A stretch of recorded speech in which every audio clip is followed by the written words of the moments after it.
1 Samuel pasal yang ke-7 ayatnya yang ke-12.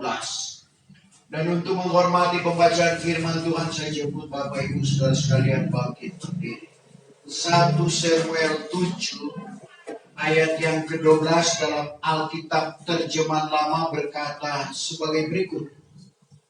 Sekali lagi 1 Samuel 7 ayat 12.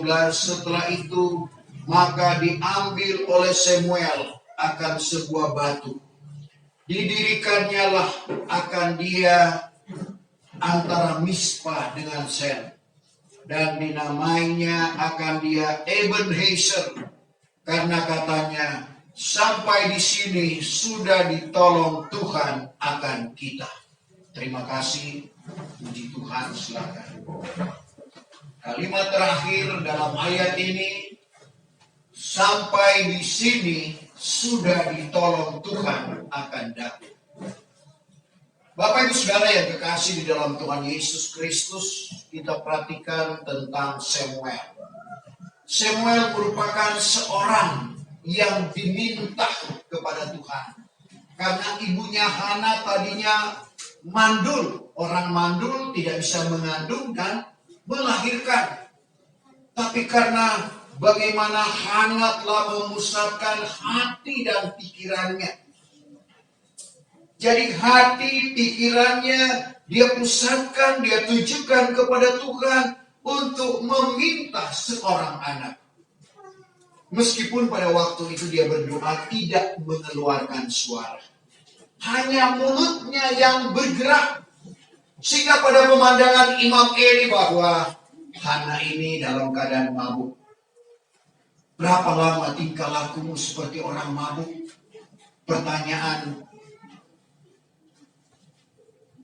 kepada Hana pada waktu itu oleh Imam Eli. Dan kalau kita baca dalam 1 Samuel 1 mulai ayat 13, 1 Samuel.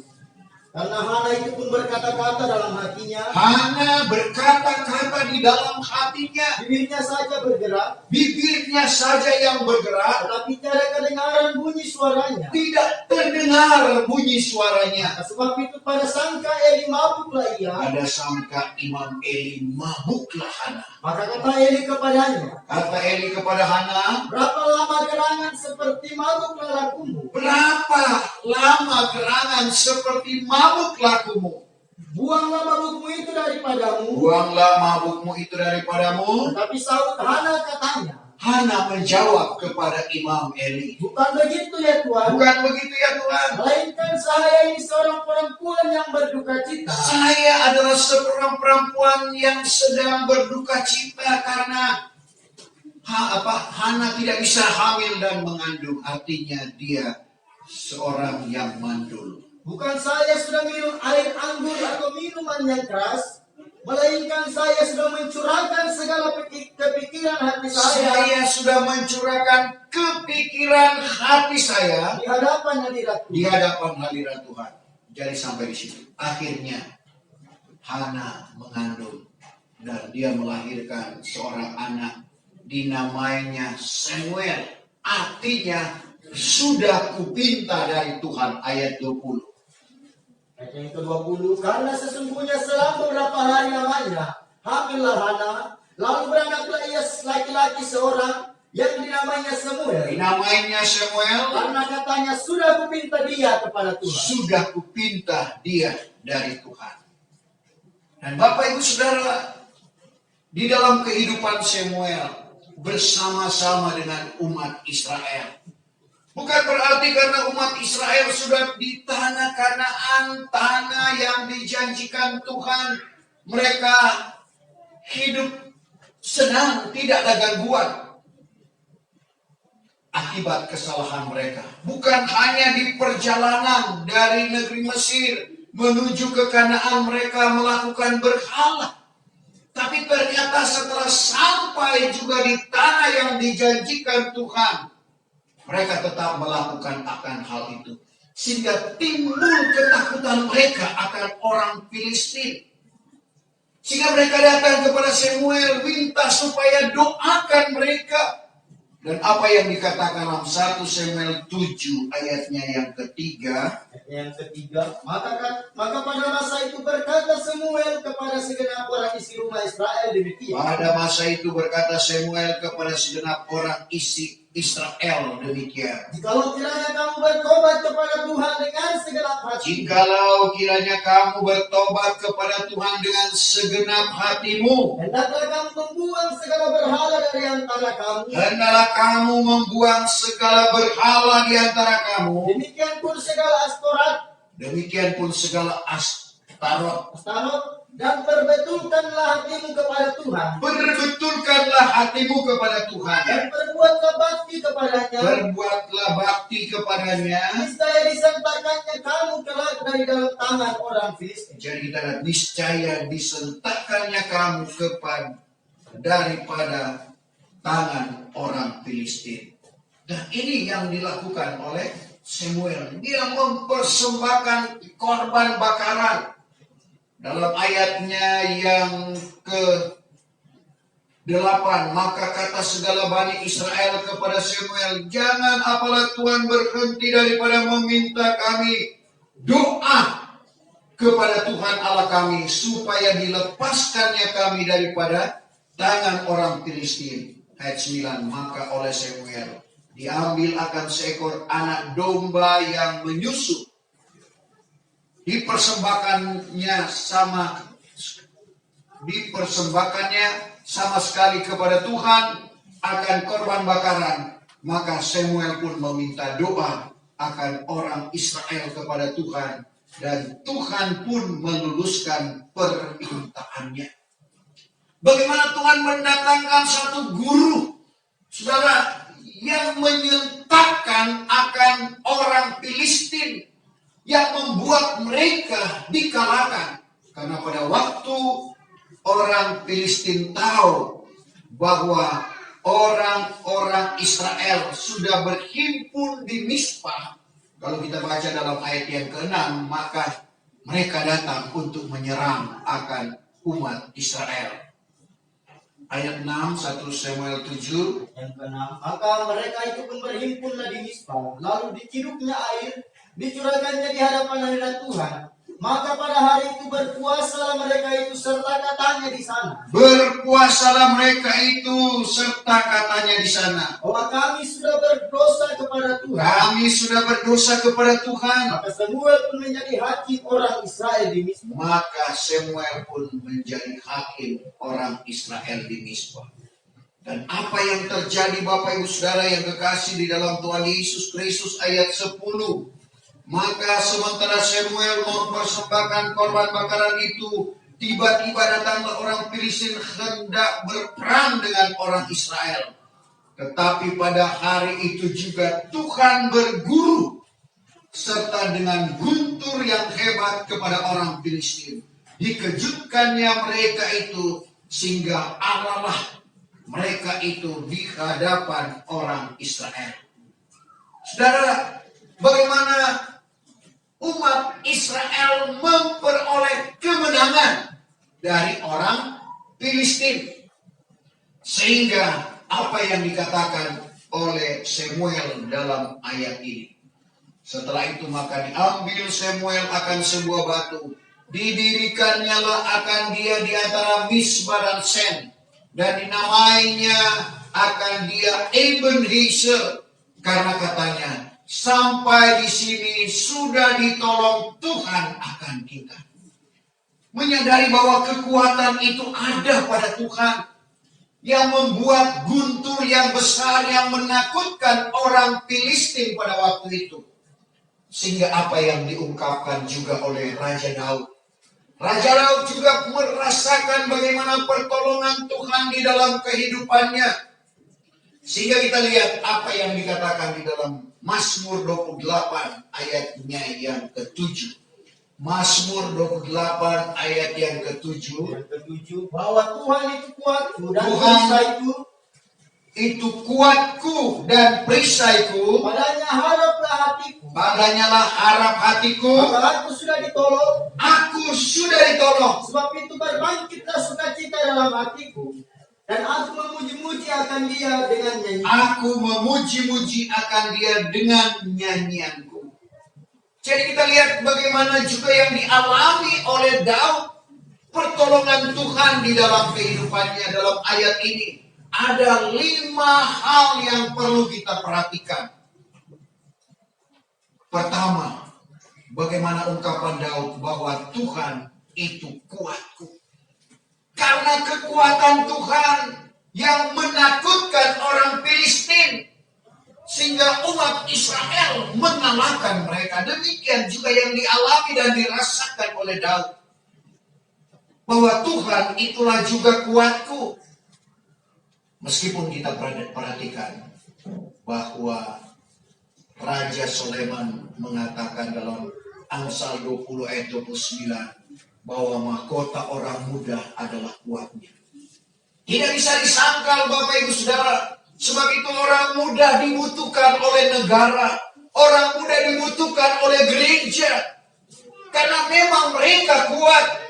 Dan ini yang diungkapkan oleh Raja Soleman. Amsal 20 ayat 29. Mahkota orang muda itulah kuat. Mahkota orang muda itulah kuatnya. Dan rambut putih menjadi kemuliaan orang tua. Rambut putih menjadi kemuliaan orang tua. Jadi mahkota orang muda adalah kuat. Tapi apa yang dinubuatkan oleh Nabi Yesaya? Meskipun orang muda kuat, tapi bisa menjadi lelah. Bisa menjadi penat. Tapi orang yang berharap kepada Tuhan memperbaharui kuatnya. Dalam Yesaya 40 ayat 30, 31. Bahwa orang muda boleh menjadi penat. Orang muda yang mahkotanya adalah kuat bisa menjadi penat dan lelah. Dan orang teruna pun boleh tergelincir dan jatuh. Orang teruna bisa tergelincir dan jatuh. Tetapi orang yang harap pada Tuhan itu. Tapi orang yang berharap kepada Tuhan itu. Telah membaharui kuatnya. Membaharui kuatnya. Dan terbang naik dengan sayap seperti burung nasar. Terbang naik seperti sayap burung nasar. Bahwa mereka itu berlari-lari dan tiada tahu penat. Berlari-lari tiada tahu penat. Mereka itu berjalan-jalan dan tiada tahu lemah. Berjalan-jalan tiada tahu lemah. Jadi orang muda yang mahkotanya adalah kuat, tapi bisa menjadi penat, bisa menjadi lelah. Tapi orang yang berharap kepada Tuhan, itu akan membaharui kuatnya. Sebab itu kita perlu berharap kepada Tuhan, karena kuat itu Tuhan punya. Mazmur 62 ayat yang ke-12. Yang ke-12, maka sekali Allah berfirman. Sekali Allah berfirman. Sampai 2 kali aku telah mendengarnya. Sampai 2 kali aku telah mendengarnya. Bahwa segala kuat itu Allah punya. Segala kuat itu Allah punya. Jadi kalau Tuhan yang mempunyai kekuatan, kita minta kuat itu dari Tuhan. Matius 7 ayat 7, mintalah maka kamu akan diberi. Carilah maka kamu akan mendapat, ketuklah pintu maka pintu akan dibukakan bagimu. Jadi kalau kuat itu Tuhan punya, kita yang penuh dengan keterbatasan ini minta supaya Tuhan berikan kekuatan. Bukan cuma kuat fisik, tapi kekuatan iman di dalam menghadapi ujian-ujian dan tantangan-tantangan yang diperhadapkan kepada kita. Yang kedua, Tuhan itu kuatku, perisaiku. Perisai adalah alat untuk melindungi diri atau tameng. Dan ini yang diungkapkan oleh Daud, bagaimana Tuhan telah menjadi perisainya. Di dalam Mazmur pasal yang ketiga ayatnya yang keempat. Mazmur pasal 3 ayatnya yang keempat. Tetapi yang Tuhan, engkau juga perisai yang melindungi aku. Engkau perisai yang melindungi aku. Engkaulah kemuliaanku. Engkaulah kemuliaanku. Dan yang meninggikan kepala. Meninggikan. Tuhan yang menjadi perisai. Yang melindungi kehidupan kita. Artinya kita ada di dalam perlindungan Tuhan. Ini yang menjadi pengalaman Daud. Bagaimana Tuhan yang menjadi perisai yang menudungi kehidupannya. Sehingga dia luput dari kejaran Raja Saul. Tidak ada kesempatan bagi Saul untuk membunuh Daud. Sebaliknya, Daudlah yang ada kesempatan untuk membunuh Saul. Tapi itu dia tidak lakukan.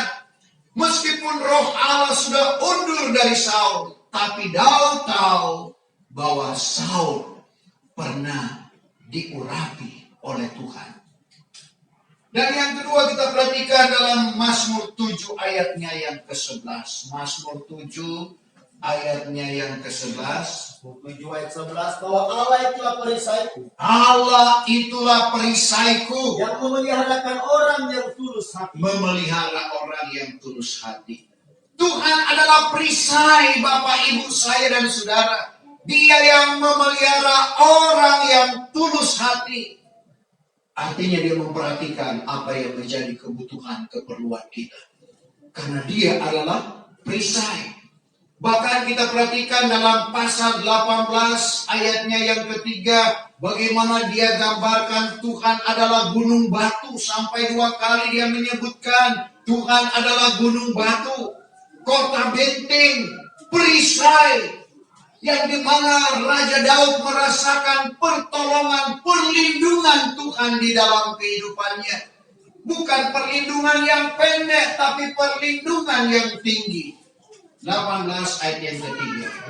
Bahwa Tuhan juga gunung batu, Tuhan juga gunung batuku, dan kota bentengku, kota bentengku, dan penolongku, penolongku. yaitu Allahku dan gunung batuku. Kembali dia katakan, Allahku, gunung batuku. Aku percaya akan dia, Aku percaya akan dia, yang perisaiku, perisaiku, dan tanduk selamatku, tanduk selamatku, dan tempat perlindunganku yang tinggi. tempat perlindunganku yang tinggi. Dia tidak ragu dengan kekuatan, kemampuan Tuhan sebagai tameng yang melindungi dirinya. Aku percaya kepadanya. Kadang-kala kita ragukan kekuatan dan kemampuan Tuhan. Itulah yang membuat kita bimbang. Tapi firman Tuhan mengajak sebagaimana Daud yang percaya pada perlindungan Tuhan. Sehingga kita lihat bagaimana Tuhan mengangkat kehidupannya. Dan bagian yang ketiga, jadi kita perhatikan, buatku, perisaiku, padanya lah haraplah hatiku. Yeremia 17 ayat 7 dan 8. Berkat orang yang percaya dan berharap kepada Tuhan. Karena dia digambarkan seperti pohon atau pokok yang tertanam di tepi air, yang merambatkan akarnya ke sungai. Tidak dihiraukannya kering, bahkan panas setahun. Tidak diindahkannya, tetap hijau daunnya dan mengeluarkan buah. Itulah orang yang berharap kepada Tuhan. Tidak mengapa kita baca ayat itu. Ayat yang ke-7, berkatlah atas orang yang percaya kepada Tuhan, Berkat atas orang yang percaya kepada dan Tuhan yang menaruh harapnya pada Tuhan. dan yang menaruh harapnya kepada Tuhan, bukan kepada manusia. Karena adalah ia seperti sebatang pohon kayu yang tertanam pada tepi air, Seperti pohon kayu yang tertanam pada tepi air, dan yang merambatkan akarnya pada tepi sungai. merambatkan akarnya ke tepi sungai. Maka cara dirasainya apabila datang panas terik, Panas terik tidak dihiraukannya, melainkan daunnya tinggal hijau juga. daun tetap hijau. Jangan tindakannya jika kering setahun lamanya. Kering setahun lamanya tidak diindahkannya. Dan cara ia berhenti daripada berbuah. Tidak berhenti dari berbuah. Karena ada suplai makanan dari sungai, air hidup yang tidak lain berbicara tentang Tuhan. Sehingga dalam keadaan situasi dan kondisi bagaimanapun, Tuhan tahu untuk menolong akan kehidupan kita. Sebaliknya, Yeremia 17 ayat 5, kutuk orang yang berharap kepada manusia. Selalu saya katakan, berharap kepada manusia bukan nanti berharap kepada orang lain. Berharap kepada diri kita, kita adalah manusia.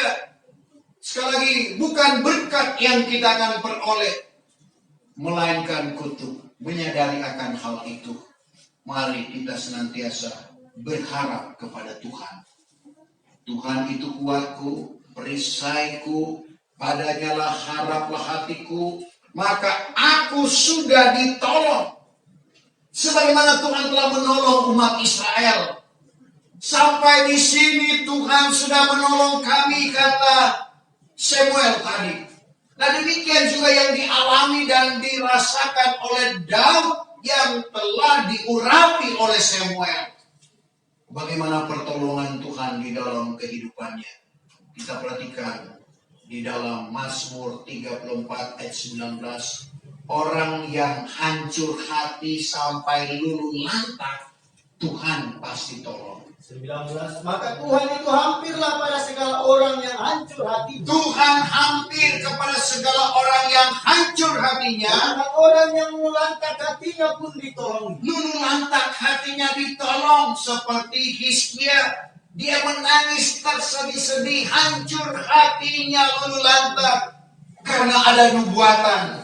Hizkia, bernubuatlah engkau kepada isi istanamu, karena engkau akan mati dan tidak akan hidup lagi. Ini nubuatan dari Tuhan. Waktu itu memang Hizkia sakit parah, tapi hatinya hancur. Luluh lantak yang dia buktikan dengan tangisannya kepada Tuhan. Belum lagi Yesaya keluar dari pintu gerbang halaman istana. Datang firman Tuhan kepada Yesaya, pergi kembali engkau kepada Hizkia, katakan, sudah ku dengar doamu, sudah ku tilik air matamu, engkau akan mendapat bonus umur panjang 15 tahun, satu hal yang luar biasa. Orang yang luluh lantak ditolong oleh Tuhan. Kita perhatikan juga, karena pertolongan dari Tuhan itu sempurna, lengkap. Kalau manusia tidak lengkap pertolongan, karena manusia terbatas. Tetapi Tuhan adalah pertolongan yang sempurna. Mazmur 42 ayat yang ke-12. Sempurna artinya lengkap. Apa yang tidak ada pada Tuhan? Coba kita baca itu. 12. Maka apa sebab engkau tunduk dirimu, hai jiwaku, dan gundah begitu dalam aku? Kadangkala kita gundah gulana karena persoalan yang diperhadapkan kepada kita. Itulah yang ditujukan kepada Daud, kepada dirinya sendiri. Haraplah engkau pada Allah. Haraplah engkau kepada Allah. Nah, aku lagi akan memuji Dia. Dialah pertolonganku yang sempurna. Ialah pertolonganku yang sempurna. Dan Allah. Jadi Allah adalah pertolongan yang sempurna, pertolongan yang lengkap. Apa yang tidak ada pada Tuhan? Semua Tuhan punya. Yang tidak ada pada Tuhan yang banyak pada kita. 1 Petrus 5 ayat 7. Siapa yang tidak pernah khawatir? Saudara, itu banyak kepada kita manusia. Tapi kepada Tuhan tidak ada. Semua Tuhan punya, tapi ada yang tidak Tuhan punya, yaitu 1 Petrus 5 ayat yang ke-7. Serahkanlah segala khawatirmu kepadanya. Serahkanlah segala khawatirmu kepadanya. Karena Ialah yang memperdulikan kamu. Dia yang memperdulikan. Tuhan tidak khawatir karena dia hanya berkata jadi. Dia hanya berfirman terdiri. Mazmur 33:9. Ketidakterbatasan Tuhan berbeda dengan kita manusia yang penuh dengan keterbatasan. Sebab itu keselamatan atau penyelamatan dari manusia itu sia-sia, kata Daud. Mazmur 60 ayatnya yang ke-13. Ayat yang ke-13. Karuniakanlah kiranya pertolongan akan kami dari Karuniakanlah pertolongan. Bagaimana Daud meminta supaya Tuhan karuniakan dia pertolongan. Karena selamat yang daripada manusia itu sia-sia. Selamat pertolongan dari manusia itu sia-sia adanya. Tapi kalau dari Tuhan, dia selamatkan tubuh kita, dia selamatkan jiwa kita. Manusia bisa menyelamatkan kita dengan memberikan pertolongan, contohnya dokter. Dia dapat menolong kita, tapi dia tidak dapat menyelamatkan kita. Itulah yang menyebabkan Daud berkata, keselamatan yang daripada manusia itu sia-sia adanya. Dan yang terakhir, jadi kita perhatikan, Tuhan itu kuatku, perisaiku, padanya lah harap hatiku, maka aku sudah ditolong. Sebab itu berbangkitlah sukacita dalam hatiku, dan aku memuji-muji akan dia dengan nyanyiku selama umur hidupnya. Daud juga pernah merasa duka cita pada waktu anaknya meninggal. Sehingga ada duka cita di dalam kehidupannya, tapi dia berkata bagaimana Tuhan telah mengubah ratapnya dengan kesukaan yang ramai. Bagaimana Tuhan menanggalkan kain perkabunganku. Untuk jelas Mazmur 30 ayatnya yang ke-12. 12. Bahwa engkau telah menukarkan ratapku dengan kesukaan yang ramai padaku. Engkau menukarkan ratapku dengan kesukaan yang ramai padaku. Engkau telah menanggalkan kain perkabunganku. Engkau telah menanggalkan kain perkabunganku. Dan mengikatkan pinggangku dengan kesukaan. Mengikatkan pinggangku dengan kesukaan. Yaitu supaya aku memuliakan dikau. Supaya aku memuliakan, aku memuji-muji engkau. Serta menyanyikan mazmur dengan tiada berkeputusan. Ya Tuhan Allahku, aku hendak memuji-muji engkau pada selama-lamanya. Aku memuji-muji engkau pada selama-lamanya. Kalau sampai saat ini kita telah ditolong oleh Tuhan sebagaimana firman Tuhan, sampai di sini sudah ditolong Tuhan akan kita. Kesaksian nama Tuhan tadi, bagaimana Tuhan telah menolong dia dan akan melangkah supaya tetap berharap kepada Tuhan sehingga pertolongan Tuhan yang sempurna tetap ada di dalam kehidupan kita. Sejak kita bangkit berdiri, kita sempurnakan ibadah kita pada malam hari. Kita nyanyikan tak tersembunyi kuasa Allah, orang lain Tuhan tolong saya juga. Tak tersembunyi